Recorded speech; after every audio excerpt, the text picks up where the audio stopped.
Salam damai sejahtera Bapak, Ibu, serta saudara-saudari semua. Untuk memulai renungan tentang firman Tuhan ini, marilah kita bersatu dalam doa.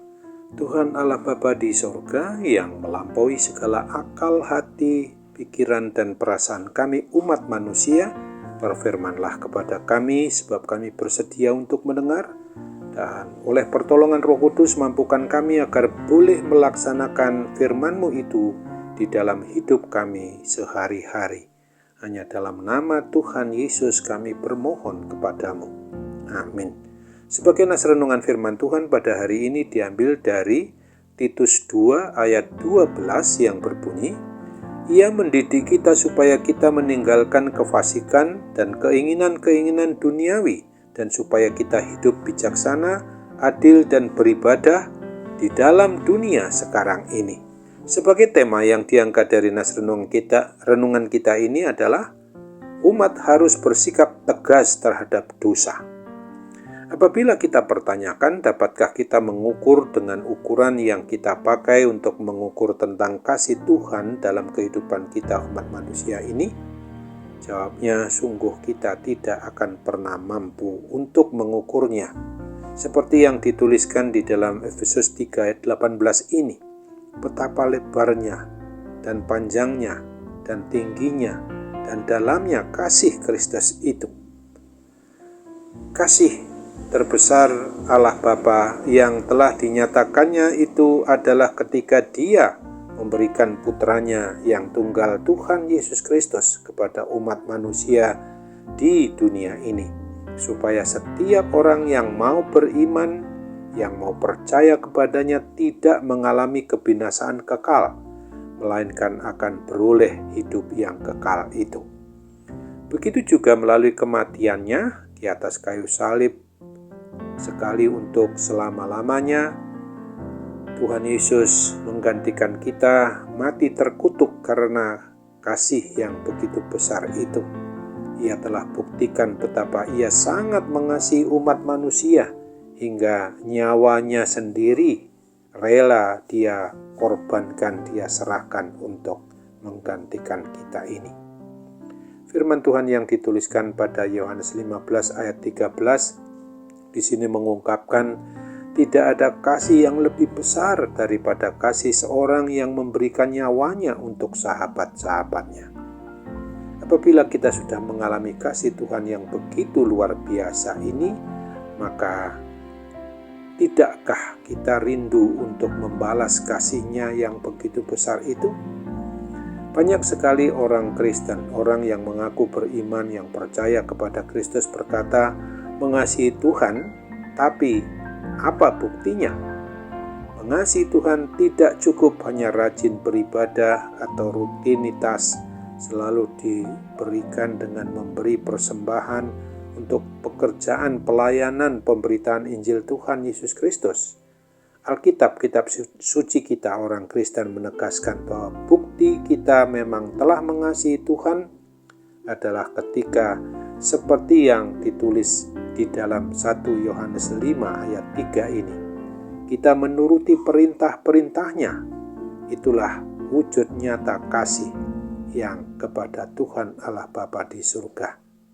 Menuruti perintah Tuhan berarti harus mampu bersikap tegas terhadap kesalahan maupun dosa-dosa dan tidak berkompromi sedikit pun dengan segala hal yang bertentangan dengan kebenaran firman Tuhan. Penegasan inilah yang disampaikan oleh Rasul Paulus kepada Titus bahwa bukti kita mengasihi Tuhan adalah harus meninggalkan kefasikan dan keinginan-keinginan duniawi.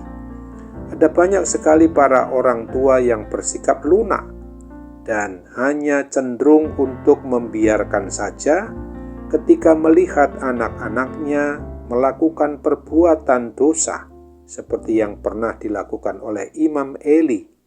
Ketika anak-anaknya melakukan kefasikan dan perbuatan dursila, ia tidak menegur keras dan tidak memarahi anak-anaknya itu, sehingga akhirnya keluarga ini pun harus menanggung dampak maupun akibatnya. Ingatlah akan Amsal 13 ayat 24 ini. Siapa tidak menggunakan tongkat, benci kepada anak-anaknya, tetapi siapa mengasihi anaknya, menghajar dia pada waktunya. Apabila kita tahu apa definisi mengasihi Tuhan dan takut akan Tuhan itu, bagaimanakah keduanya bisa saling melengkapi? Dan bisakah kita takut akan Tuhan tanpa mengasihi Dia? Oleh sebab itu, mari kita harus mengasihi Tuhan Allah Bapa kita dengan segenap hati, dengan segenap jiwa, dengan segenap akal budi kita dan pikiran kita secara menyeluruh ini. Dan ingatlah selalu akan firman Tuhan Yesus Kristus yang ditulis pada Injil Matius 5 ayat 37 ini. Dengan tegas Tuhan Yesus berfirman, "Jika iya, hendaklah kamu katakan iya.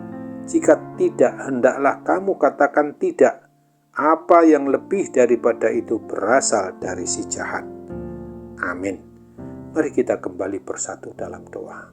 Tuhan Allah Bapa di surga, terima kasih untuk kebenaran firman-Mu yang boleh kami renungkan pada hari ini, guna mengingatkan kami supaya kami sungguh-sungguh harus mampu sebagai umat-Mu bersikap tegas terhadap dosa kesalahan kami umat manusia, untuk mengatakan ya di atas ya dan tidak di atas tidak terhadap hal-hal yang sifatnya dosa kesalahan kami umat-Mu, ketika kami menghadapi hal-hal yang harus kami putuskan hanya menurut kehendak-Mu itu, supaya kami dengan tegas dapat memperlakukannya.